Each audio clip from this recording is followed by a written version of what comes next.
I was in line at the Swatch boutique in Tokyo Ginza on the morning of May 16th.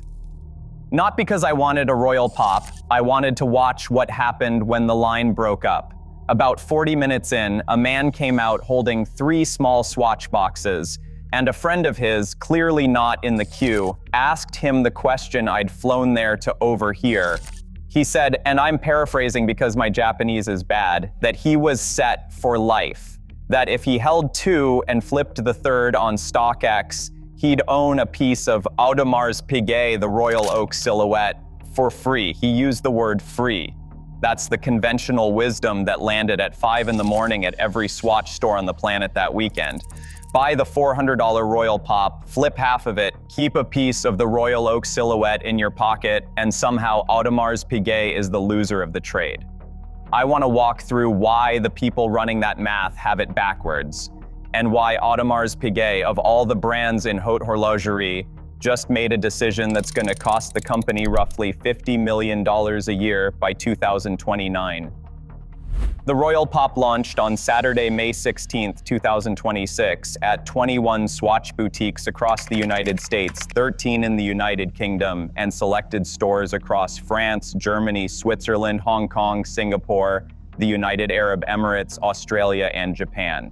8 pocket watches, $400 for the open-face Lapine, $420 for the hunter-cased Savonette. 1 per customer, in-store only, no online sales. Bioceramic case, hand-wound version of Swatch's System 51 movement, lanyard attachment, a small second subdial at 6 o'clock on the Savonette. 8 colorways, meant to nod to the 8 visible screws on the Royal Oak bezel.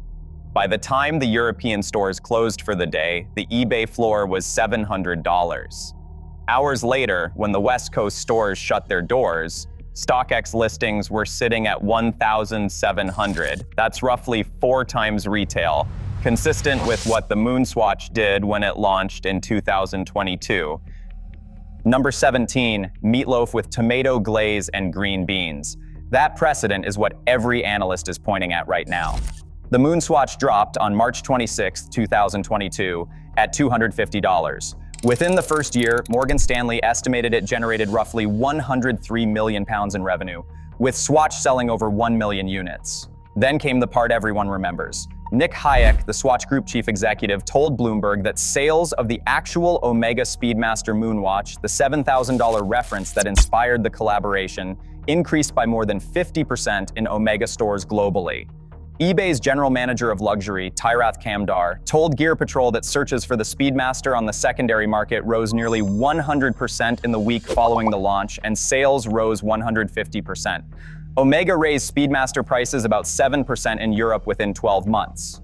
The conventional wisdom that crystallized out of all that, and that everyone is now applying to Audemars Piguet, is that the so-called dilution argument was wrong. Cheaper wasn't a threat to more expensive. Cheaper was advertising for more expensive.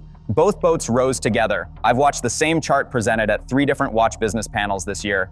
The implication is always the same. The Royal Pop is a free brand marketing campaign for Audemars Piguet, and the only people who should be nervous are the brands that don't have a Swatch collaboration ready to deploy.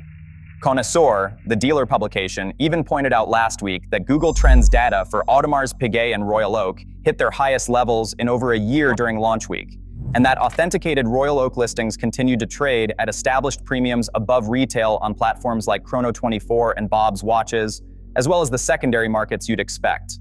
First week data, in other words, looks great for Audemars Piguet. The precedent doesn't apply. Start with the gap. The Moonswatch retailed at $250. The Speedmaster Professional starts at roughly $7,000. That's a 28 times multiplier between the entry product and the parent product. A Moonswatch buyer who upgrades in 3 or 5 years is buying something they can plausibly save toward. The Royal Pop retails at $400. A new Royal Oak, the reference 15500 ST, the reference 16202, the jumbo that built the brand, starts at $33,900 at retail, and the average secondary market price across the top 30 Royal Oak models per WatchCharts as of May 2026 is roughly $48,000. That's an 85 times multiplier. The Moonswatch was a bridge. The Royal Pop is a souvenir. Now do the same comparison on form factor. The Moonswatch is a wristwatch. It occupies the same body location, performs the same function, and looks visually similar to the Speedmaster on the wrist. Every Moonswatch owner is, in a fundamental sense, practicing the Speedmaster on their wrist every day. The Royal Pop is a pocket watch. There is no upgrade path from a pocket watch to a wristwatch. It is not a smaller version of the same thing. Audemars Piguet specifically chose this format. According to its own launch communications and reporting from WatchTime, the Royal Pop references the archived Royal Oak pocket watch, reference 5691. That was a deliberate move to avoid direct visual comparison with the wristwatch that defines the brand. That decision protects the wristwatch's visual identity, but it also removes the upgrade ladder. The Royal Pop owner is not the Royal Oak buyer in waiting. The Royal Pop owner is the Royal Oak buyer in lieu of. Now look at the structural difference between the two manufacturers. Swatch Group is the largest watchmaking conglomerate in the world. It controls 18 brands, from Tissot at the entry level to Breguet and Blancpain at the top. It can absorb dilution at the Omega tier because the rest of the portfolio backstops the loss. Swatch Group's 2025 collapse, where it reported an 89% profit drop, only deepened the strategic case for the Moonswatch as a volume driver.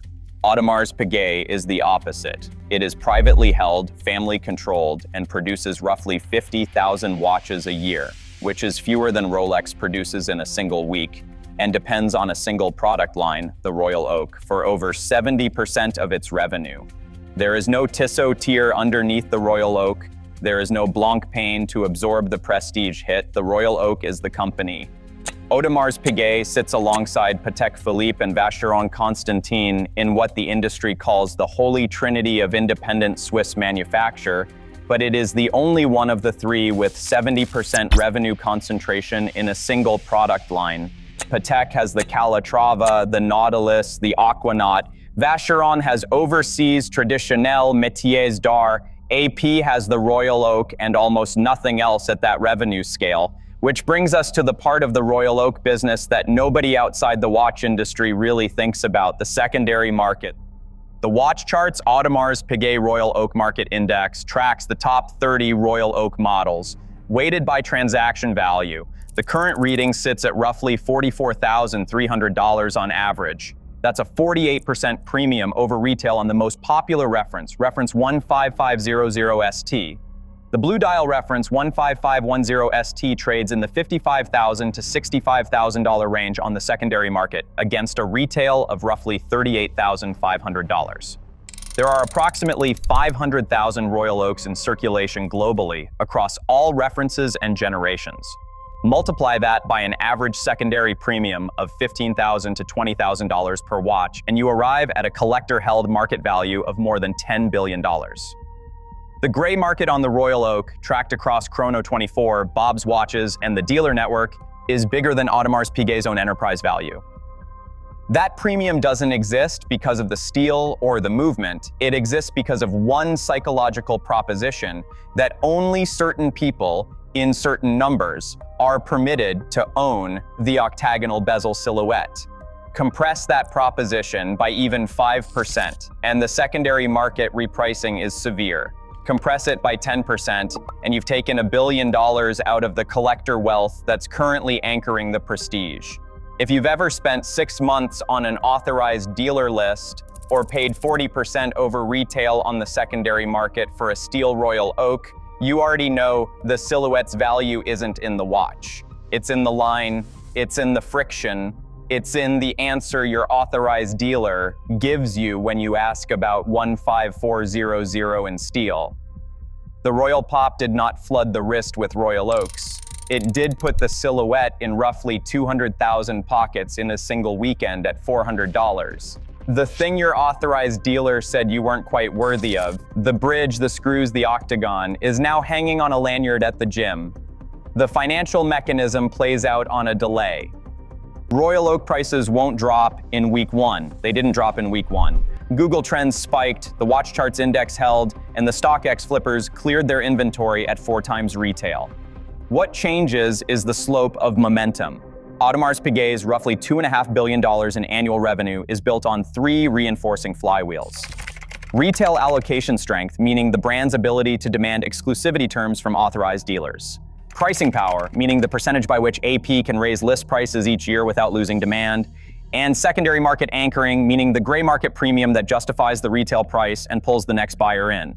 A modeled 2% annual softening across those 3 flywheels, well within historical observable bands when an ultra-luxury brand loses scarcity discipline, comes to roughly $50 million a year in lost revenue and lost gray market support by year 3 of the post-Royal Pop period. That's 19 Patek Philippe Nautilus 5712s. It's 3 years of AP's investment in the Le Brassus Complications Atelier.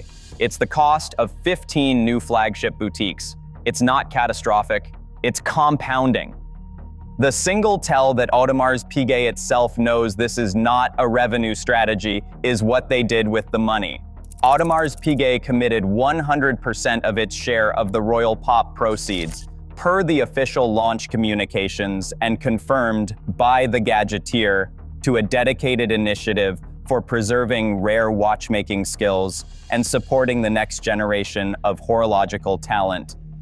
That decision was confirmed under the leadership of Ilaria Resta, who became Chief Executive Officer of Audemars Piguet in 2023 and signed off on the collaboration terms. They are not booking the revenue, they are washing it. That is not the move of a brand running a Moonswatch playbook for cash flow. That is the move of a brand that needed a justification to do this collaboration at all and chose the most defensible one available: preservation philanthropy. The donation does 2 things. It signals to the existing collector base that Audemars Piguet is not chasing the volume tier, and it builds a paper trail that distances the brand's balance sheet from the Royal Pop's commercial outcome.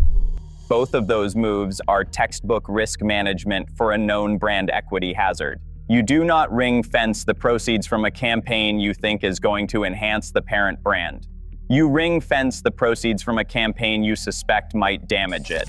A man in Ginza told his friend, in pretty unmistakable terms, that he had just gotten a piece of Audemars Piguet for free. He had not. The retail price tag was $400, and he paid it. The brand he thought he had captured a piece of has spent 54 years building a single proposition: that the octagonal bezel and the 8 visible screws are gated by waitlists, allocation politics, and a number on a dial that starts at $30,000 and runs to 7 figures.